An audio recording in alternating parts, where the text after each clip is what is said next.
সরকারি নির্দেশিকা মেনে এবার প্রকাশ্যে মাংস কাটা বন্ধে কড়া পদক্ষেপ নিল কৃষ্ণনগর পৌরসভা। শহরের বিভিন্ন বাজার এলাকায় শুরু হয়েছে বিশেষ নজরদারি ও অভিযান। পৌরসভার পক্ষ থেকে স্পষ্টভাবে জানিয়ে দেওয়া হয়েছে মাংস কাটার স্থান ঢেকে রেখেই ব্যবসা পরিচালনা করতে হবে, অন্যথায় নেওয়া হবে প্রয়োজনীয় ব্যবস্থা। প্রসঙ্গত আগের সরকারের আমলেই তৎকালীন এসডিও কৃষ্ণনগর শহর জুড়ে প্রকাশ্যে মাংস কাটার বিরুদ্ধে অভিযান চালিয়েছিলেন।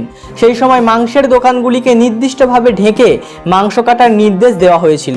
প্রাথমিকভাবে সেই নিয়ম কিছুটা কার্যকর থাকলেও পরবর্তীতে ভোট পরবর্তী সময়ে বহু দোকানদার ও ব্যবসায়ী সেই নির্দেশিকা মানা বন্ধ করে দেন বলে অভিযোগ।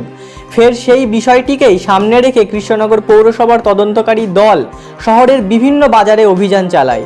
যেসব দোকানে মাংস ঢেকে কাটার উপযুক্ত ব্যবস্থা নেই সেসব দোকানদারদের সতর্ক করা হয় এবং দ্রুত নিয়ম মেনে ব্যবস্থা গ্রহণের নির্দেশ দেওয়া হয়। পৌরসভার এই পদক্ষেপ শহরের বাজার এলাকাগুলিতে চাঞ্চল্য ছড়িয়েছে। প্রশাসনের দাবি, স্বাস্থ্যবিধি ও পরিবেশের স্বার্থেই এই অভিযান আগামী দিনেও জোরদারভাবে চলবে। নদিয়া কৃষ্ণনগর থেকে অর্ণব মজুমদারের রিপোর্ট, স্টিং নিউজ। আমরা কৃষ্ণনগর পৌরসভা থেকে এসেছিলাম। আমাদের সরকারি নির্দেশ যেটা আছে যে প্রকাশ্যে মাংস কাটা যাবে না, তার জন্য একটা নির্দিষ্টভাবে গার্ড করে তাদের মাংস কাটতে হবে। মুরগির দোকান হলে পরে তাকে সেই ধরনের একটা গার্ড দিতে হবে। আবার খাসির দোকান হলে তাদের লম্বা করে যখন তাদের একটা খাসি টাঙানো থাকছে সেই জন্য তাকে সেইভাবে একটা গার্ড দিয়ে, এবং যে কাঠের ওপর কাটা হচ্ছে মাংসটা সেটাও যেন সাধারণ লোকে দেখতে না পায়, সেই নির্দেশটা আছে। সেই নির্দেশ নিয়ে আমরা আজকে বাজারে এসেছিলাম।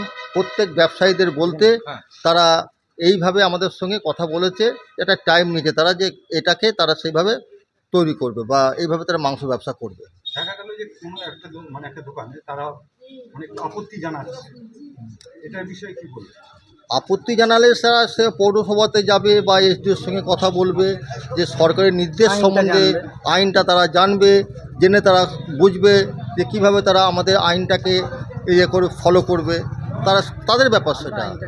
আমরা শুধু আইনটাকে জানাতে এসেছি পৌরসভার পক্ষ থেকে, যে সরকারি যে নির্দেশ এসছে সেই নির্দেশটা ওনাদের কাছে পৌঁছে দেওয়া বা সরকারি বার্তাটা তাদেরকে জানানো, তাদেরকে এই সম্বন্ধে সচেতন করতে এসেছি আমরা।